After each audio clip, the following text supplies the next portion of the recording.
অনেকেই আমরা দেখছি যে আমাদের ঘটনা শুনছেন, আমরা তাদেরকে রিকোয়েস্ট করবো যে চ্যানেলটি একবার হলেও সাবস্ক্রাইব করবেন, যারা সাবস্ক্রাইব করেননি, যারা শুনছেন এবং যারা সাবস্ক্রাইব করেছেন তারা অবশ্যই লাইক বাটনটি হিট করে যাবেন যাতে অন্য মানুষজন আমাদের এপিসোডটি শুনতে পায়।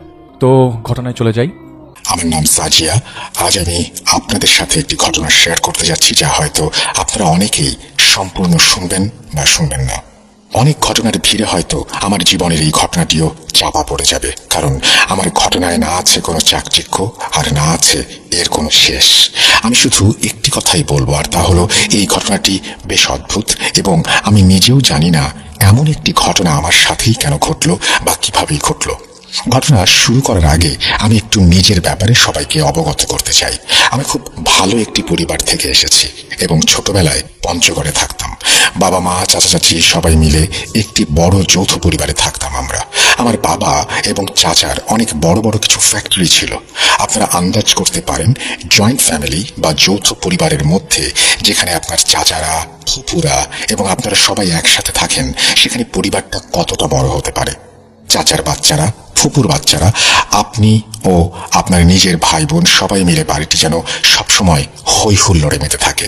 কিন্তু যৌথ পরিবারের অনেক সুবিধা থাকলেও কিছু অসুবিধাও আছে।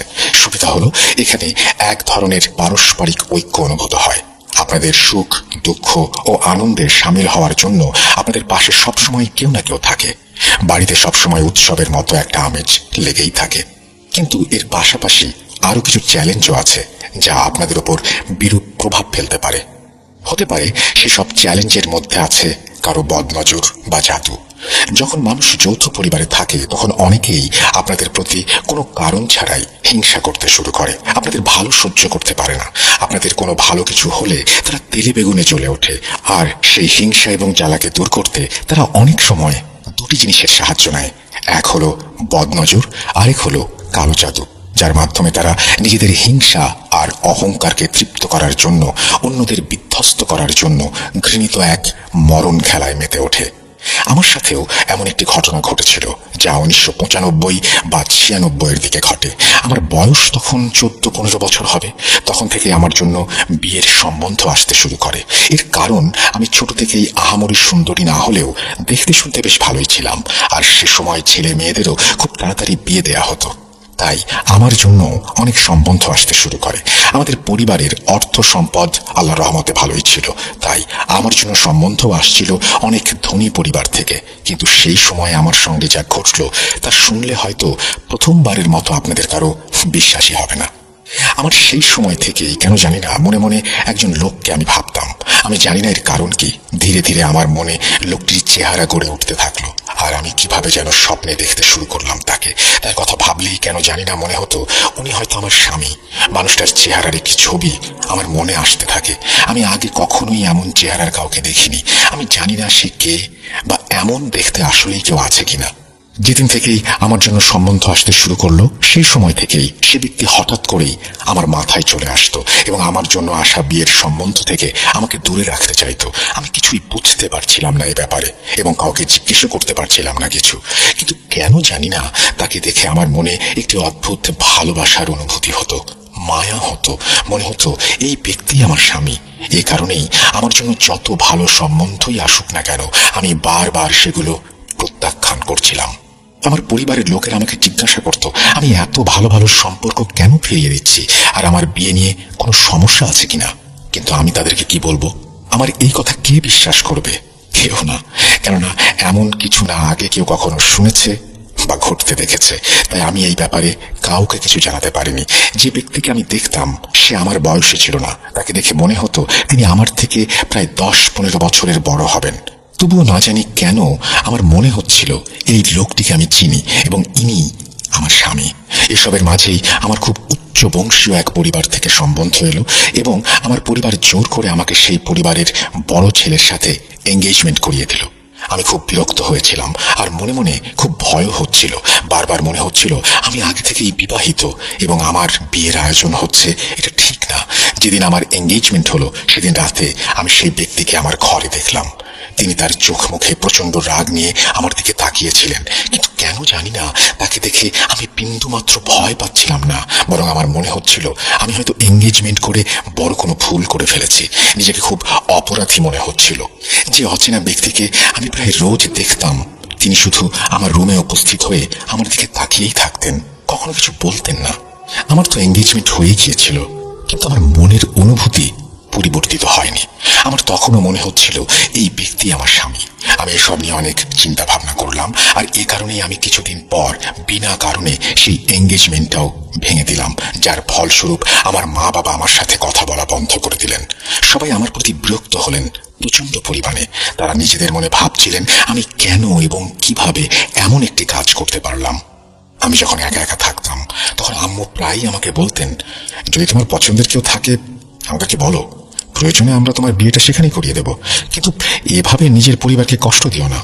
আম্মুর কথা শুনে আমি নির্বাক থাকতাম, কিন্তু আমি আম্মুকেই বা কি জানতে পারতাম যে মানুষটাকে আমি দেখতে পাচ্ছিলাম আমি নিজেই তো জানতাম না সে কে আর তার বাসস্থান কোথায়। সে কি আদৌ কোনো মানুষ? দেখতে দেখতে আমার বয়স বাড়ছিল, আর আমি প্রায় সব সম্পর্কগুলো থেকেই নিজেকে দূরে সরিয়ে রাখছিলাম। আমার পরিবারও এই ব্যাপারে আমার উপর নজর রাখছিল। সময়ের স্রোতে আমার বয়স 25 থেকে 26 হয়ে গেল। আমার মা বাবাও বৃদ্ধ হয়ে গিয়েছিলেন। শেষমেশ তারা আমার সামনে এমনভাবে বিয়ের চাপ দিতে শুরু করলেন যে আমি আর কিছুতেই মানা করতে পারলাম না। আম্মু আমাকে বললেন তারা চান তাদের মৃত্যুর আগে তাদের চোখের সামনে আমি যেন বিয়ে করি। মেয়ের বিয়ে হতে দেখাটা আমাদের সমাজে এবং মা বাবার কাছে বেশ ইমোশনাল একটা ব্যাপার। অন্যদিকে বাবা মায়ের এই কথা শুনে কোনো সন্তান কি আর বেঁকে বসতে পারে? আমিও পারিনি। আমি আমার বাবা মায়ের কাছে হার স্বীকার করি। অন্যদিকে আমি আমার মন দিয়ে রেখেছি সেই 14-15 বছর আগে থেকেই সেই মানুষটিকে, যাকে আমি স্বামী হিসেবে মেনে নিয়েছিলাম। তিনি প্রতিদিন আমার ঘরে এসে আমাকে দেখতেন এবং শুধু দাঁড়িয়ে গোপনে আমার দিকে তাকিয়ে থাকতেন। না আমি তাকে কিছু বুঝতে দিতাম, আর না তিনি আমাকে কিছু বোঝাতেন। আমরা দুজনেই একে অপরকে দেখার মধ্যে এতটাই মগ্ন থাকতাম যে যখন আমার হুঁশ ফিরত তখন এতটুকু মনে থাকতো না যে আমি তাকে বাস্তবে দেখেছি নাকি কল্পনায়। যাই হোক, শেষমেশ বাবা মায়ের সামনে আমি আত্মসমর্পণ করেছিলাম।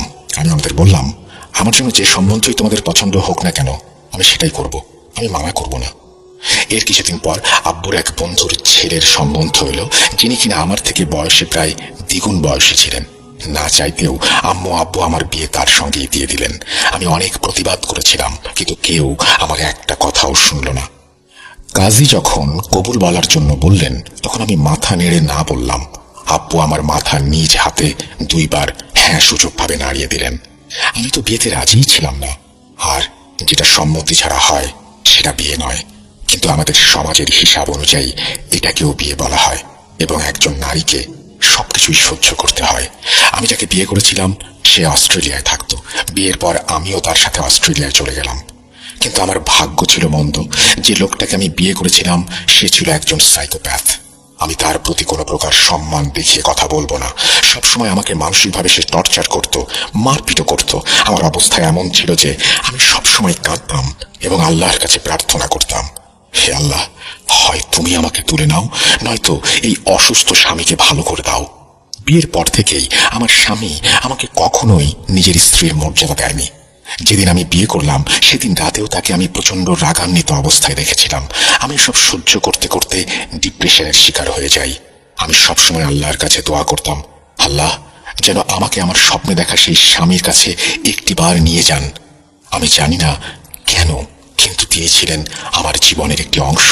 এই কথাটি বলার কারণ হচ্ছে এই ঘটনার অংশটি আপনাদের পরের অংশ বুঝতে অনেক সহযোগিতা করবে। বিয়ের আগে আমার জন্য আমার পরিবারের লোকজন এবং আত্মীয়রা অনেকেই আমাদের বাড়িতে আমার বিয়ের সম্বন্ধ নিয়ে আসতে চাইতেন, কিন্তু মা বাবা কোনো না কোনো কারণ দেখিয়ে তাদের সম্পর্কগুলো নাকচ করে দিতেন, আর তারপর শুরু হয়ে যেত শত্রুতা। এরপর থেকেই আমাদের বাড়িতে কিছু ঘটনা ঘটতে লাগলো।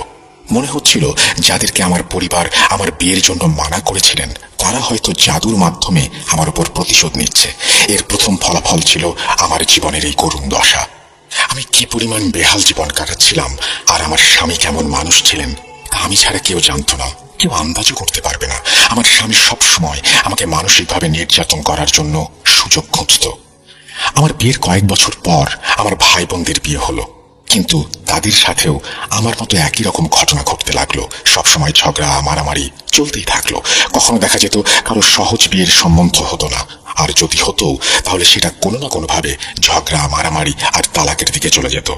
একদিন ঘরের খাটের ভেতরে অনেকগুলো তাবিজ পাওয়া গেল, আর তাবিজগুলো ছিল রক্তে ভেজা। তাবিজগুলো আমার পরিবার মাটিতে চাপা দিয়ে দেয়। এই তাবিজগুলোর রং একদম লাল হয়ে গিয়েছিল। এর কিছুদিন পর চারা গাছ লাগানোর জন্য মাটি খোঁড়া হলো, কিন্তু মাটির নিচ থেকে একটি হাড়ি বের হলো, যার মধ্যে অনেকগুলো কাগজ আর অনেকগুলো তাবিজ পাওয়া গেল। এই তাবিজগুলোর ওপর অদ্ভুত রকম কিছু লেখা ছিল এবং আমার ভাই বোনদের নাম লেখা ছিল সেখানে। তাবিজগুলো বের হওয়ার কিছুদিনের মধ্যেই আমাদের সুস্থ সবল আব্বুর আকস্মিক মৃত্যু হয়ে গেল। আব্বুর মৃত্যু হওয়ার পর আম্মু অসুস্থ হয়ে পড়লেন। আম্মুর অসুখের কারণও কিছুই বোঝা যাচ্ছিল না। অবশেষে আম্মু মানসিক রোগীর মতো আচরণ শুরু করলেন। তিনি একাই বসে বসে এমন ভাবে কথা বলতেন যেন তিনি তার সামনে উপস্থিত কারোর সঙ্গে কথা বলছেন। যখন আমার ভাই বোনেরা জিজ্ঞেস করত, আপনি কার সাথে কথা বলছেন, তাদের কথা শুনে আম্মু অবাক হয়ে তাদের দিকে তাকাতেন আর বলতেন, আমি তো কারোর সাথে কথা বলছি না। এক রাতে বাংলাদেশ থেকে অস্ট্রেলিয়াতে আমার ভাইয়ের ফোন আসলো এবং তিনি জানালেন যে আম্মু সিঁড়ি থেকে পড়ে গিয়ে মারাত্মকভাবে আহত হয়েছে। সে বলল, হাবু, তুমি কিছুদিনের জন্য দেশে এসো, আম্মু তোমাকে দেখতে চাচ্ছেন। আমি এই সুযোগটা কিছুতেই হাতছাড়া করতে চাইনি। আমি এখানে এক প্রকার জাহান্নামে বসবাস করছিলাম। আমার আম্মুকে দেখতে যাওয়ার থেকে বেশি আগ্রহ ছিল আমার স্বামীর কাছ থেকে দূরে সরার। আম্মুর দুরবস্থার কথা শুনে আমার স্বামী আমাকে আর আটকাতে পারল না এবং আমি পরের ফ্লাইটে দেশে চলে গেলাম। যখন বাড়ি পৌঁছালাম তখন রাত 1:30টা। বাড়ি পৌঁছে সেখানকার অবস্থা দেখে আমি হতবাক হয়ে গেলাম। আমাদের চাচা ফুপিরা সেখান থেকে চলে গিয়েছেন। বেশিরভাগ রুমগুলো সেখানে শুনশান অবস্থায় পড়ে আছে। আমাদের বাড়িটা অনেক বড় হওয়ায় তা এত বেশি শুনশান মনে হচ্ছিল যেন সেখানে হয়তো কেউ থাকেই না। আমার এমন মনে হবার কারণ হচ্ছে আগে এখানে কত লোক থাকতো যা আমি দেখে অভ্যস্ত, তাই আজ পর্যন্ত কখনোই আমার এমন কোনো অনুভূতি হয়নি। এসব চিন্তা করতে করতেই যখন আম্মুর রুমে গেলাম সেখানে আমার ছোট ভাইকে পেলাম। আমি ভাইকে জিজ্ঞেস করলাম, বলতো আসলে আম্মুর কি হয়েছে? তিনি কি আসলেই সিঁড়ি থেকে পড়ে গিয়েছেন না অন্য কিছু? তুমি লুকাচ্ছ না তো কিছু?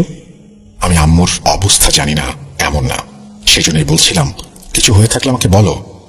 আমার কথা শুনে আমার ভাই বলল, আম্মু তো ভালোভাবেই বিছানায় ঘুমাচ্ছিলেন। যখন আমি সকালে উঠলাম দেখলাম নিচের দরজার সামনে পড়ে আছেন আর সিঁড়িতে প্রচুর রক্ত, কিন্তু সেই রক্তের গ্রুপ আম্মুর রক্তের গ্রুপ এক নয়। আমি সেই রক্ত পরীক্ষা করাই, কারণ আম্মুর গায়ে তেমন চোট ছিল না যার জন্য সিঁড়িতে এভাবে রক্ত পড়ে থাকতে পারে। বাসার অবস্থা তো তুমি জানোই, তাই আমি এই কাজটা করলাম। ভাইয়ের কথা শুনে আমি তাকে আর কিছু বললাম না, নিজের রুমে গিয়ে ঘুমিয়ে পড়লাম। সকালে যখন আম্মু ঘুম থেকে উঠলেন তখন আমাকে দেখে খুবই আনন্দিত হলেন। আমি যখন তাকে জিজ্ঞাসা করলাম ওনার শরীরে এই আঘাত কিভাবে আসলো আর সিঁড়ি থেকে কিভাবে পড়লেন, তখন তিনি বললেন, আমি নিজেও জানি না রে মা, আমি তো রাতে ভালোভাবেই ঘুমিয়েছিলাম। সকালে যখন উঠলাম দেখলাম আমি হাসপাতালে। প্রথমে আমার মনে হলো হয়তো আম্মুর বয়স হয়েছে, উনি রাতে হয়তো কাজের জন্য উঠেছিলেন, কিন্তু এই ব্যাপারটা খুবই অদ্ভুত যে আম্মুর কোনো কিছুই মনে ছিল না। আমার ভাই বলল, হাপু, আমাদের পরিবারের উপর কেউ মনে হয় জাদু করেছে। মনে আছে সেই তাবিজগুলোর কথা, যেগুলোর কথা ফোনে তোমাকে বলেছিলাম? আর আমাদের বাড়ির উঠোনে তাবিজের হাড়ি বের হওয়া, আব্বুর হঠাৎ মৃত্যু, আর আম্মুর স্বাস্থ্যের অবস্থা দেখো দিন দিন খারাপই হচ্ছে। আর তাছাড়া আমরা ভাই বোনেরা কেউ কি খুশি আছি? সবাই নিজেদের জীবন নিয়ে বিরক্ত। আমি আমার ভাইয়ের কথা শুনে হ্যাঁ সূচক মাথা নাড়লাম। বললাম, হ্যাঁ ভাই, তুমি ঠিকই বলেছ, আমিও এমন কিছুই ভাবছি। হতে পারে আমাদের পরিবারের ওপর অদৃশ্য কোনো অশুভ শক্তির উপস্থিতি আছে। ভাই আমার কথা শুনে গভীর চিন্তা করতে শুরু করলো। আমি নিজের রুমে চলে এলাম। ঘরে যখন গেলাম তখন আমার নিজের ঘরটাও আমার কাছে খুব শুনশান লাগছিল। যদিও আমার শৈশব আর যৌবন এই ঘরেই কেটেছে, তবুও মনে হচ্ছিল এই ঘরগুলি যেন ঠিক আগের মতো নেই। আমি বাড়িতে আসার কয়েক মাস আগেই ফুটফুটে এক কন্যা সন্তানের মা হয়েছিলাম। আমি মেয়েকে নিয়ে রুমে শুয়ে তাকে ঘুম পাড়াচ্ছিলাম। হঠাৎ আম্মু রুমে প্রবেশ করলেন। আম্মু ধীরে ধীরে এসে আমার বিছানার পাশে বসে আমার মাথায় হাত রেখে বললেন, এতদিন পর তোমাকে দেখলাম, খুব ভালো লাগছে। আজ তুমি আমার কাছে আমার রুমেই ঘুমাও। আম্মু জানতেন আমার অভ্যেস আলাদা ঘরে ঘুমানো। এই কথা জানার পরেও আম্মুর প্রস্তাব শুনে আমি অবাক হলাম। ভাবলাম হয়তো আম্মু ভয় পাচ্ছেন, তাই আমি আর কোনো কিছু চিন্তা না করে আম্মুর সাথে তার রুমে চলে গেলাম। রাত প্রায় 2টা। আমি আর আমার মেয়ে ঘুমিয়ে অচ্ছন্ন। আম্মু আগের মতোই ঘুমিয়ে গিয়েছেন। হঠাৎ রুমের দরজায় একটি নক শুনলাম। প্রথমে আমি চমকে উঠে ঘড়ির দিকে তাকালাম। হ্যাঁ, রাত 2টা। বিছানায় আধশোয়া অবস্থা থেকেই আমি জিজ্ঞেস করলাম, কে কে বাইরে? কি চাই আজ রাতে? তখন বাইরে থেকে আমি যে আওয়াজ শুনলাম তা শুনে আমার আত্মা শুকিয়ে গেল। বাইরে থেকে আম্মুর আওয়াজ এলো। আম্মু বলছেন, দরজা খোলো মা, আমি তাহাজ্জুদের নামাজ পড়ে আসবো বলেছিলাম না, দরজা লাগিয়ে দিয়েছো কেন? আমি উঠে বিছানার অপর পাশে শোয়া আমার আম্মুর দিকে তাকালাম। সেখানে আমি আম্মুকেই দেখলাম, কিন্তু তার মুখ ছিল মারাত্মক বিচ্ছিরি, এক চিলতে হাসি সেখানে। আমি তার চেহারা দেখে দ্রুত উঠে রুমের দরজা লাগিয়ে দিলাম। দেখলাম আম্মু দাঁড়িয়ে আছেন। আমি জিজ্ঞেস করলাম, আম্মু বাইরে কখন গিয়েছেন? আমার আম্মু আমার কথা শুনে বললেন, কি বলছো সব? আমি বাইরে যাবে কেন? আমি তো তোমার রুমেই নামাজ পড়ছিলাম। এই রুমে তো আমি আসিনি। তোমাকে আসার আগেই তো বললাম তুমি দরজা লাগিও না, আমি নামাজ পড়ে আসবো, কিন্তু তুমি দরজা লাগিয়ে দিয়েছো। আমি আম্মুর কথা শুনে হতভম্ব হয়ে রইলাম। মুখ দিয়ে কোনো শব্দ বের হচ্ছিল না, কিন্তু আম্মুকে আমি কিছু বুঝতে দিলাম না। আম্মু রুমে প্রবেশ করে আবার জায়নামাজ বিছিয়ে দিলেন। তার উপর বসে তিনি আমাকে বললেন তিনি কিছুক্ষণ জিকির করবেন, আমি যেন আরাম করে ঘুমিয়ে যাই। এরপর আমি বিছানায় শুয়ে পড়লাম এবং শুতে না শুতেই ঘুমিয়ে পড়লাম। কিন্তু প্রতি 1-2 ঘন্টা পর আমার চোখ আপনা আপনি খুলে যাচ্ছিল। যখন আমি হালকা ঘুমে চোখ খুলতাম তখন দেখতাম আম্মু সোফায় বসে আমার দিকে তাকিয়ে জিকির করছে। কিন্তু ওই সময় আমি এত গভীর ঘুমেছিলাম যে আম্মুকে এটাও জিজ্ঞেস করতে পারলাম না তিনি কেন ঘুমোচ্ছেন না। পুরো রাত 3-4 বার এমন হলো। সকালে যখন আমার চোখ খুললো তখন আম্মু রুমে ছিল না। প্রথমে মনে হলো হয়তো আমি কোনো স্বপ্ন দেখছিলাম, কিন্তু যখন আমি উঠে দরজার কাছে গেলাম তখন দেখলাম দরজার লক খোলা। এর মানে রাতে যা হয়েছে সবই সত্যি। আমি দরজার লক লাগিয়েই মেয়েকে নিয়ে ঘুমিয়েছিলাম। আম্মুর আওয়াজ শুনে লক খুলে দিয়েছিলাম আর আম্মু ভেতরে এসেছিলেন। যখন আমি ঘুম থেকে উঠলাম আম্মুকে খুঁজতে লাগলাম। আম্মুকে রান্নাঘরে পেয়ে গেলাম। আমি ওনাকে জিজ্ঞাসা করলাম, আম্মু রাতে আপনি আমার রুমের বাইরে গেলেন কখন? আর আমি দরজায় বা বন্ধ করলাম কখন? আম্মু অবাক হয়ে গিয়েছিলেন আমার কথা শুনে। তিনি বললেন, যেভাবে লেখা হয়েছে সেভাবে হয়তো আপনাদের বুঝতে অসুবিধা হচ্ছে, আমি এখানে একটু সহজ করে দিই। সাজিয়া যিনি ঘটনাটি বলছেন তিনি সেই রাতে ঘুমিয়েছিলেন তার মার ঘরে। আর রাতের বেলায় যে সমস্ত ঘটনা ঘটলো, যে মা একবার তার পাশে শুয়েছিলেন, পরে বুঝতে পারলেন এটি আসলে তার মা নন, তার মা আবার দরজা নক করলেন, তার মাকে তিনি রুমে প্রবেশ করালেন এবং তারপরে তার মা সেখানে বসে জিকির করলেন, অর্থাৎ এগুলো ঘটনা ঘটেছে তার মায়ের ঘরে। কিন্তু মা সকালবেলায় বলছেন তিনি ঘুমিয়েছেন তার মেয়ের ঘরে। যাই হোক, তারপর তিনি বলছেন, আমি এত ভুল কিছুতেই দেখতে পারি না, আমার এত বড় ভুল হতে পারে না। এটা স্বপ্ন ছিল না, আমি 100% নিশ্চিত। যদি রাতে আম্মু নাই এসে থাকেন তাহলে আমার রুমে আম্মুর মতো যাকে আমি দেখলাম আর সারা রাত যিনি জিকির করলেন এরা দুজন আসলে কারা? আমার মনে প্রচন্ড ভয় জন্মে গিয়েছিল। তাই আমি আম্মুর ঘরের জিনিসপত্র আমার রুমে নিয়ে গেলাম আর আম্মুকে রাতে আমার সাথে ঘুমোতে বললাম। যখন ভাইয়ার কাছে এই ব্যাপারটা শেয়ার করলাম তখন সেও বেশ অবাক হলো। সে বলল, আমরা তো ছোটবেলা থেকে এখানে থাকছি, কখনো এরকম কিছু ঘটেনি। আমাদের কথা আমার ভাইয়ের বউ কোনোভাবে শুনতে পেয়ে আমাদের বলল, হ্যাঁ পা, আপনি ঠিকই বলেছেন, এমনটা আমার সাথে হয়েছে। আপনার ভাই এক রাতে নাইট ডিউটিতে ছিল, কিন্তু রাতে ঘুম ভাঙার পর দেখি সে আমার পাশে শুয়ে আছে। আমি ভেবেছিলাম হয়তো তার শরীর ভালো না, সেই জন্য অফিস থেকে চলে এসেছে। আমাকে ঘুমন্ত অবস্থায় দেখে আর ডাক দেয়নি। সকালে আমি নাস্তা বানানোর আগেও তাকে বিছানাতেই দেখেছি। নাস্তা বানাতে বানাতেই কলিং বেল বাজে। দরজা খুলে আমি দেখি আপনার ভাই দাঁড়িয়ে আছে। তিনি নাইট ডিউটি শেষ করে তখন ফিরেছেন। আমি এত অবাক হয়েছিলাম, আমি সেখানে ভয়ে জমে গিয়েছিলাম সেই দিন।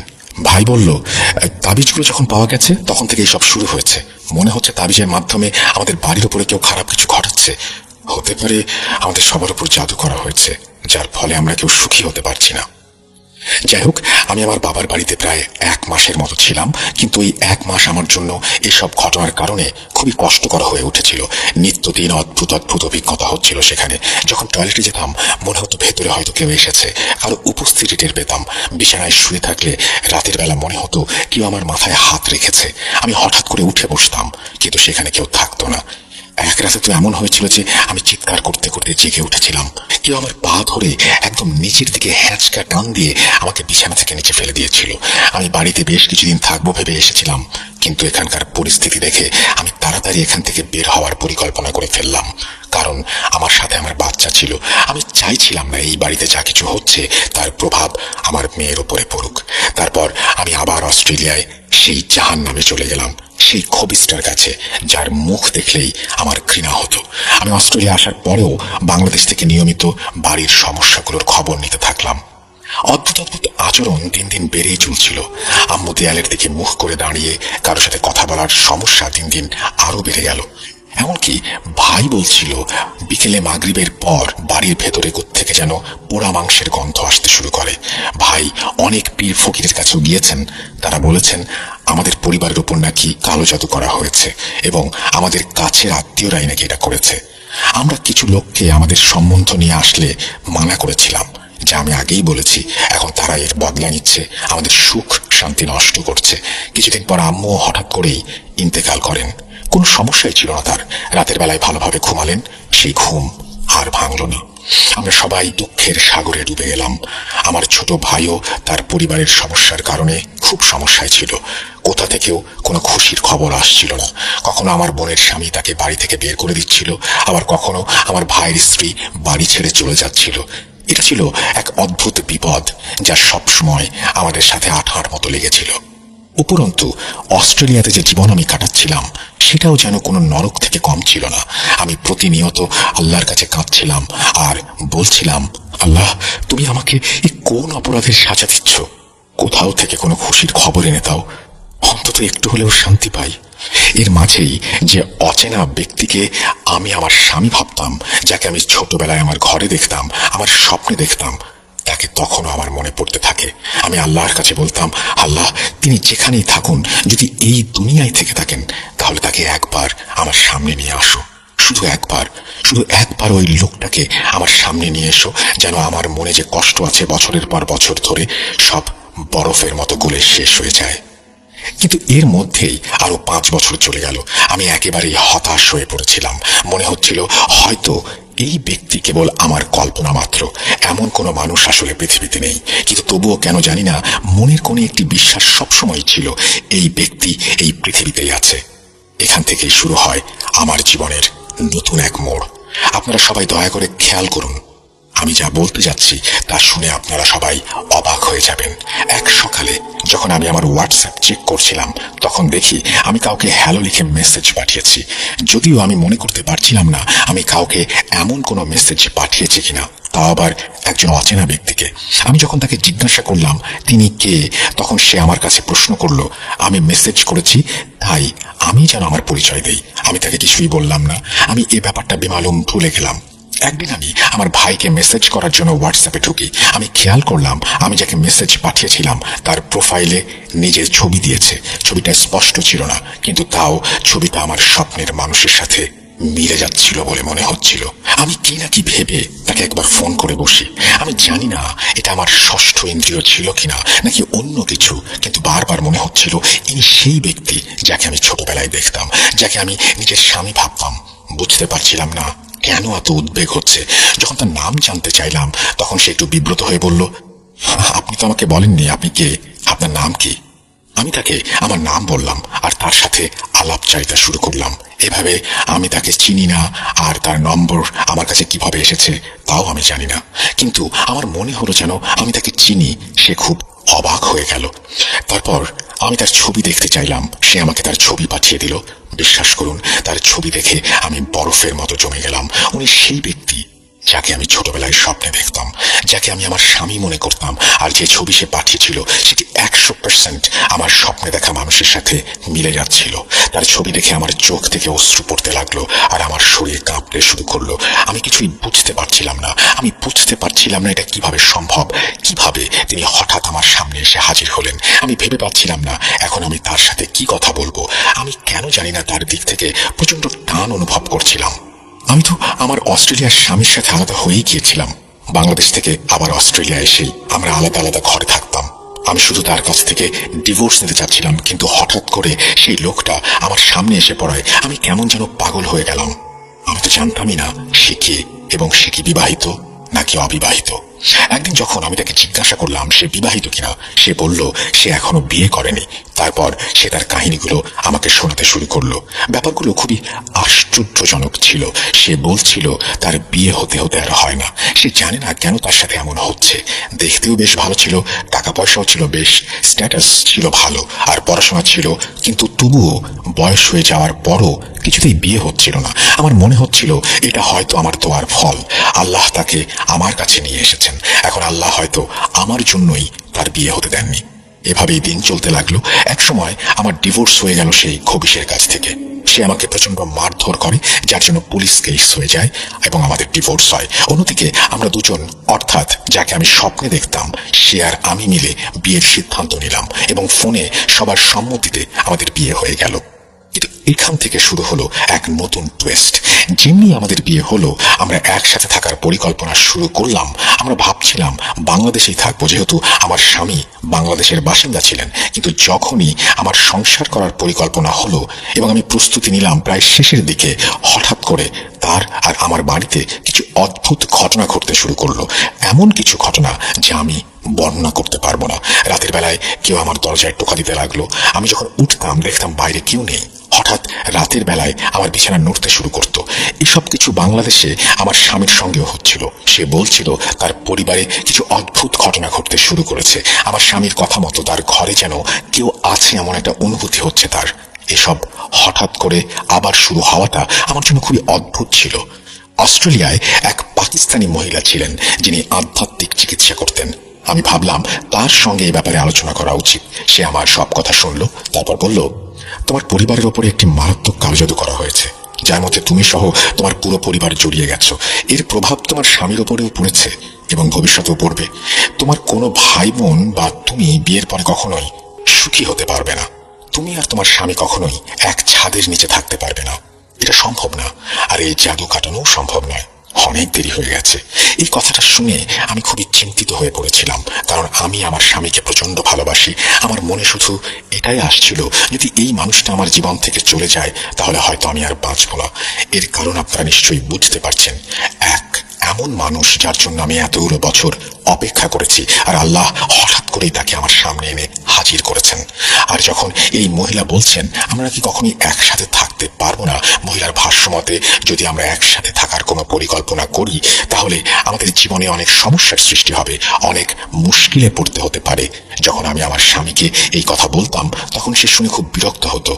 তারপর আমরা সেই মহিলার কাছ থেকে জানতে চাইলাম এই সমস্যার কোনো সমাধান আছে কি।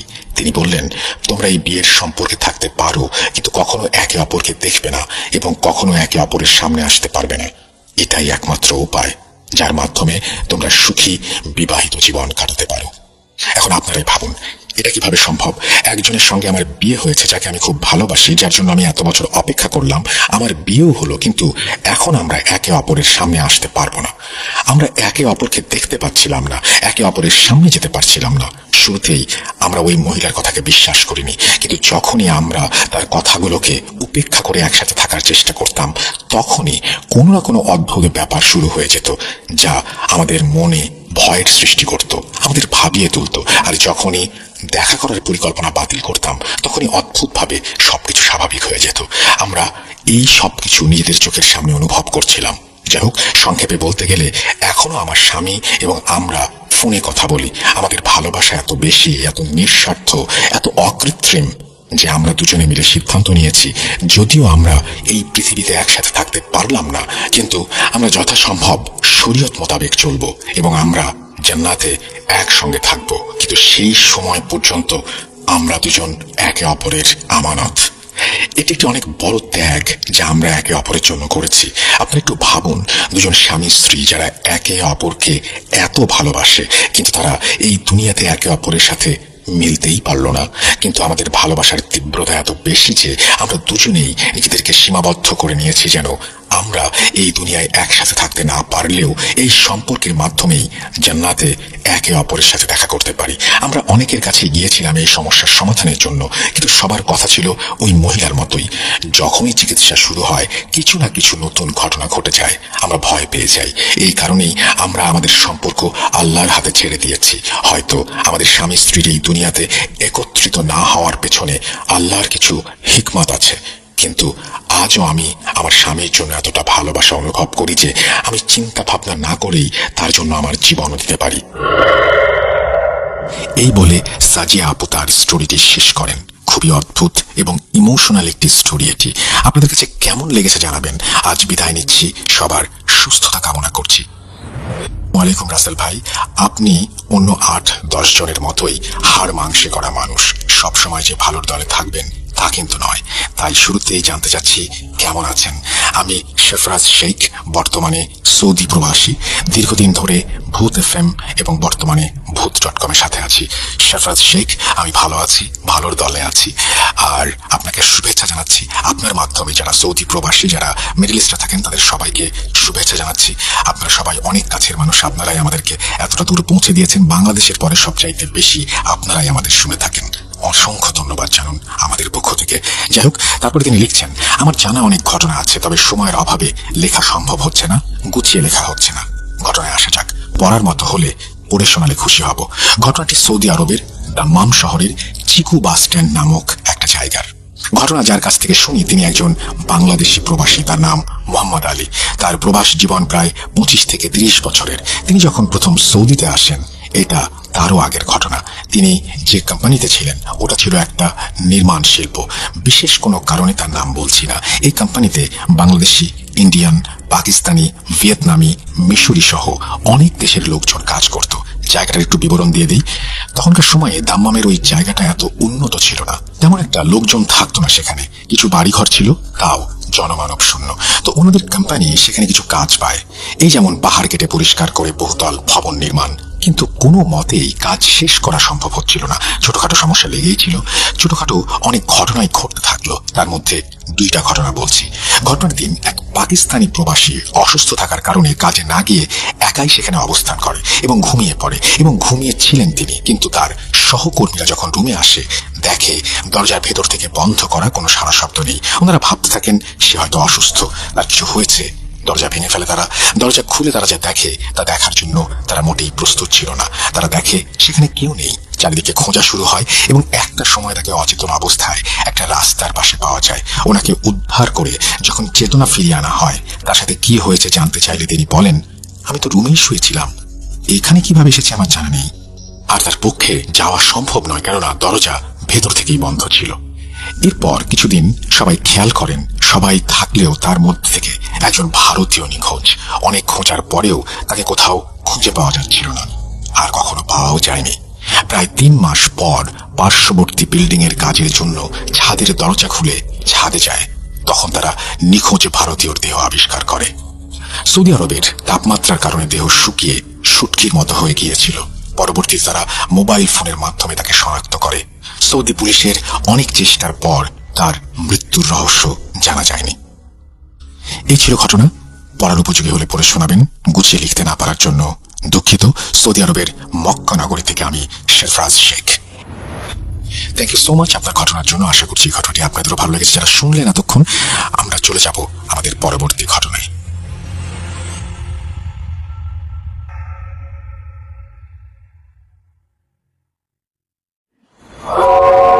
আবারও রাতের আধারে ভয়ের রাজ্য ফুঁড়ে ফিরেছি সেই পুরনো সুরে।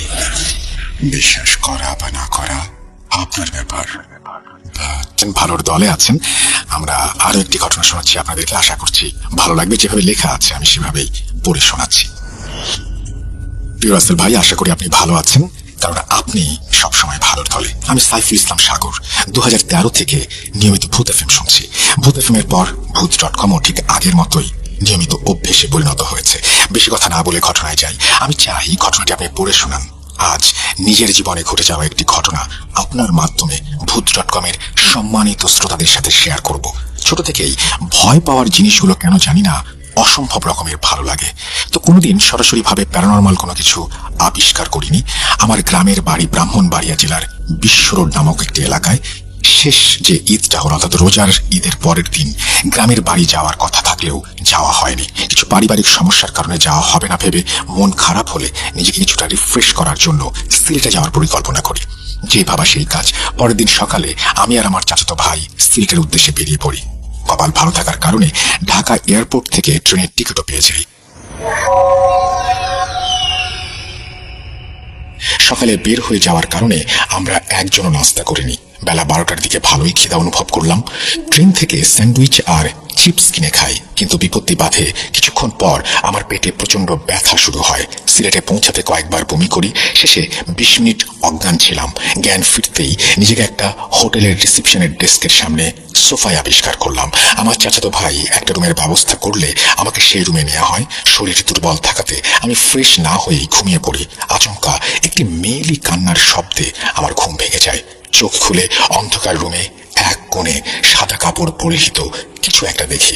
ভালো করে দেখতে মাথা উপরের দিকে তাকাই এবং 20 থেকে 22 বছরের একটি মেয়েকে আমি দেখতে পাই, যে আমার দিকে তাকিয়ে করুণ কণ্ঠে কাঁদছে। রুম অন্ধকার হলেও মেয়েটির মুখটি খুব ভালোভাবে আলোকিত ছিল।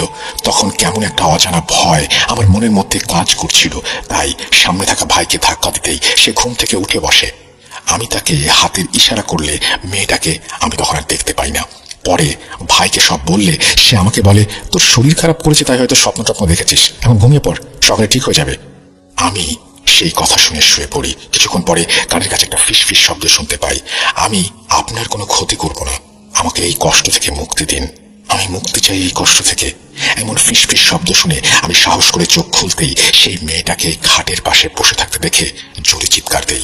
পরে ভাই উঠে রুমের লাইট অন করে দেয়। কিছুক্ষণ পরেই আজানের শব্দ ভেসে আসে। আর ঘুম হয় না, তবে নিজেকে অনেকটাই সুস্থ মনে হচ্ছিল। সকাল 9টায় নাস্তা করে আমরা দুজন ভোলাগঞ্জ সাদা পাথরের উদ্দেশ্যে রওনা হই। ততক্ষণে রাতের কথা অনেকটাই ভুলে গেছি। সারাদিন ঘোরাঘুরি করে সন্ধ্যায় ক্লান্ত শরীরে হোটেলে ফিরি। আমার চাচাতো ভাই হোটেলের নিচ থেকে আমাকে চাবি দিয়ে উপরে যেতে বলে। কিছু নাস্তা আনতে সামনে একটা রেস্টুরেন্টে যায় সে। আমি রুমে এসে গোসলের জন্য রেডি হচ্ছি। গোসল প্রায় শেষ, ঠিক তখন ওয়াশরুমের লাইটটি বন্ধ হয়ে যায়। আমি ভাবলাম হয়তো আমার ভাই আমাকে ভয় দেখানোর জন্য এমনটা করছে, বা ইলেকট্রিসিটি চলে গেছে। কিন্তু আমার ভাবনা ভুল, সেটা বুঝতে বেশি দেরি হলো না। কারণ আমি গোসল শেষ করে ড্রেস চেঞ্জ করব, ঠিক সেই সময় আবার গত রাতের মতো সেই কান্নার শব্দ শুনতে পাই। কি করা উচিত কিছুই বুঝতে না পেরে ওয়াশরুমের দরজা খুলতেই কান্না বন্ধ হয়ে যায়। রুমের লাইট অন আছে, কিন্তু ওয়াশরুমের লাইট বন্ধ করলো কে? এসব ভাবতে ভাবতেই ভাইকে ফোন করলাম। সে জানালো আসতে 10 মিনিট লাগবে। তাই শার্ট পরে হোটেলের রিসেপশনে চলে গেলাম। সেখানে পাঞ্জাবি পড়ুয়া 45 বছর হবে এমন এক ভদ্রলোককে দেখলাম। কথা বলে জানতে পারলাম উনি হোটেলের ম্যানেজারের অ্যাসিস্ট্যান্ট। কিছুক্ষণ কথা বলে ওনাকে 10টার দিকে রুমে আসতে বলি। এর মধ্যে ভাই চলে আসলে ভাইকে নিয়ে রুমে চলে আসলাম। ভাইয়ের কাছে ওয়াশরুমের কথা কিছু বলি নাই। হালকা নাস্তা করে 8টার দিকে দুজন বাইরে হাঁটতে বের হলাম।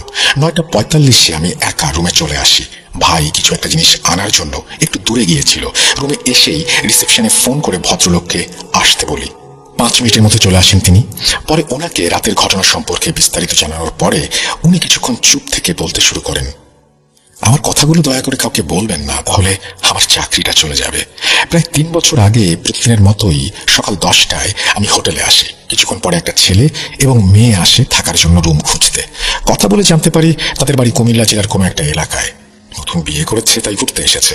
আমি ওদের আইডি কার্ডের কপি রেখে 15 নম্বর রুম, মানে একটি রুম দেখালে সেটি তারা পছন্দ করে এবং 5 দিনের জন্য বুক করে ফেলে। সব ঠিকই ছিল। তৃতীয় দিন সকালে ছেলেটা বেরিয়ে যায়, পরে আর আসে না। ওই রুম থেকে সারাদিন কোনো সারা শব্দ না পেয়ে ব্যাপারটা সহজভাবে নেই। কিন্তু পরের দিনও ছেলেটা যখন আসে না আর মেয়েটারও কোনো সারা শব্দ পাই না, তখন আমাদের সন্দেহ হয়। প্রতিটা রুমের একটা করে চাবি আমাদের কাছে থাকে। পরে ম্যানেজার, আমি ও আমাদের রুম বয় মিলে ওই রুমের লক খুলে রুমে যেতেই সবাই থমকে যাই। মেয়েটার হাত পায়ের সমস্ত শিরা উপশিরা কাটা এবং আমরা দেখে খুব ভয় পেয়ে যাই। ম্যানেজার সাহেব মালিককে ফোন দিলে সে বলে বিষয়টি ম্যানেজ করতে যেন জানাজানি না হয়ে যায়, তাহলে হোটেলের বদনাম হবে। আমি ম্যানেজার ও রুম বয় ছাড়া বিষয়টি সম্পর্কে আর কেউ জানে না, এটা জানালে আমাদের সমস্যা হবে, এই কথা বলে ফোন রেখে দেই। তখন ম্যানেজার আমাদের দুজনকে কোনোভাবে ভয় দেখিয়ে বিষয়টি ধামাচাপা দেওয়ার জন্য মেয়েটির লাশ একটা পাটের বস্তায় রেখে দেয় এবং রুমটি বন্ধ করে দিয়ে আমাদের নিয়ে চলে যায়। সে রাতে 1টার দিকে আমাকে আর রুম বয়কে নিয়ে রুম থেকে লাশের বস্তাটা ম্যানেজারের গাড়িতে তুলে একটা ব্রিজের উপরে নিয়ে যাওয়া হয় এবং সুরমা নদীতে আমরা সেই লাশটি ফেলে দিয়ে আসি। আমরা ভেবেছিলাম আমরা সমস্যার সমাধান করে ফেলেছি। পরের দিন ম্যানেজারের শরীর খারাপ থাকায় তিনি আমাকে সব বুঝিয়ে দিয়ে বাসায় চলে যান। তার বাসা হোটেল থেকে 5 কিলোমিটার দূরে। পরের দিন ম্যানেজারের বাসা থেকে ফোন আসে, আমরা জানতে পারি তিনি মারা গেছেন। আমি তাড়াহুড়ো করে ওনার বাসায় গিয়ে যা দেখি তা দেখে আঁতকে উঠি। ওনার গলাটা আলাদাভাবে ফ্লোরে পড়ে আছে, নিথর শরীরটা বিছানায়, হাত পায়ের শিরাগুলো কাটা। ওনার ছেলে জানায় সে তার মা ঢাকায় ছিল, রাতে তার বাবার সাথে কথা হলে সে বলে শরীরটা ভালো নেই, তার জন্য সকালে সিলেটে চলে আসে। সকালে সে দরজা বন্ধ দেখে ফোন দিলে নাম্বার বন্ধ পেয়ে অনেক ডাকাডাকি করে তারা, কিন্তু ভেতর থেকে কোনো সারা শব্দ পায় না। পরে দরজার লক ভেঙে ভেতরে আসতেই এই অবস্থা দেখতে পায়। আমাদের আর বুঝতে বাকি রইল না যে বিষয়টি সাধারণ কিছু না, কারণ যে মেয়েটির লাশ আমরা নদীতে ফেলে দিয়েছিলাম ঠিক তার মতো করেই ম্যানেজারের মৃত্যু হয়েছে।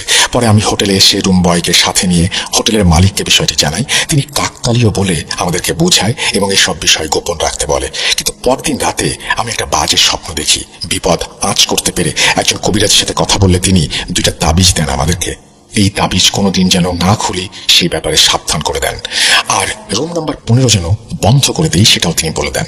প্রায় 1 বছর বন্ধ থাকার পরে মালিকের চিল্লাচিল্লিতে এই রুম আবারও খোলা হয়। পুরো হোটেল বুক না থাকলে এই রুম কাউকে দেখায় না। এখন ঈদ, হোটেলের রুম ফাঁকা ছিল না, আপনি অনেক অসুস্থ ছিলেন, তাই দিয়েছিলাম, ক্ষমা করবেন।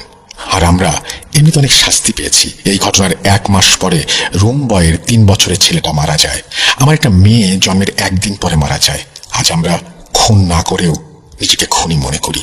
সেদিন সত্যিটা না লুকালে হয়তো আমাদের জীবন অন্যরকম হতে পারত। চোখের পানি মুছতে মুছতে উনি বলেন, আপনারা এই রুমে থেকেন না, আমাদের অন্য রুমও খালি নেই, পাশে একটা হোটেল আছে, ম্যানেজ করছে। আমি আপনাদের জিনিসপত্র রুম বয়কে দিয়ে সেই হোটেলে পৌঁছে দেব। ওনার চোখে পানি দেখে আমার ভয় কেটে মন খারাপ হওয়া শুরু হয়। ভাই রাত 12টার পরে আসলে পাশের একটা হোটেলে আমরা শিফট করি। সিলেটে থাকাকালীন আর কোনো সমস্যা হয়নি, তবে ঢাকায় ফেরার পরে কয়েকদিন পর পর সেই মেয়েটি আমার স্বপ্নে আসতো। এখন আর ভয় হয় না, সে তো আমার কোনো ক্ষতি করছে না। মেয়েটির কান্না আমার কানে বাজে, আমি জানি না মেয়েটিকে, কিন্তু খুব মায়া হয় মেয়েটির জন্য। দোয়া করি মেয়েটি যেন ভালো থাকে। রাসেল ভাই, এই ঘটনা আজ পর্যন্ত কাউকে বলিনি আমি, তবে কিছু বন্ধুরা জানতো আমার জীবনে একটি ঘটনা আছে। ভুল ত্রুটি হলে ক্ষমা সুন্দর দৃষ্টিতে দেখবেন। আমার গল্পটি কতটা ভয়ানক সেটা আমি জানি না। সিলেক্টেড হলে অবশ্যই আমাকে জানাবেন। আমার বন্ধুদের আপনার মাধ্যমে ঘটনাটি জানাতে পারলে খুব খুশি হব। ভালো থাকবেন। এই বলে তিনি তার ঘটনা শেষ করেছেন। আশা করছি এই ঘটনাটি আপনাদেরও ভালো লেগেছে। খুবই অদ্ভুত একটা ঘটনা। আমার শুধু একটা প্রশ্ন রয়েছে এখানে, আর সেটি হচ্ছে, যদি এই ঘটনা ঘটেই থাকে এবং হোটেলের যিনি ওনার তার নির্দেশে যদি সবকিছু ঘটে থাকে, এত কিছু সবার সাথে হলো, সেই হোটেলের ওনার সমস্ত কিছুর দায়িত্বে ছিলেন এবং যা কিছু ঘটেছে তার নির্দেশেই হয়েছে, সুতরাং তারা যদি অপরাধী হয় তাহলে সেই হোটেলের যে ওনার তিনি তার থেকে বড় অপরাধী। তার সাথে কোনো কিছু হলো না কেন? এটা আমি যিনি ঘটনা পাঠিয়েছেন তার কাছেও জানতে চাই, যারা শুনলেন তাদের কাছেও জানতে চাই। আশা করছি আপনারা আমাদের সঙ্গেই থাকবেন। আমরা চলে যাব আমাদের পরবর্তী ঘটনায়।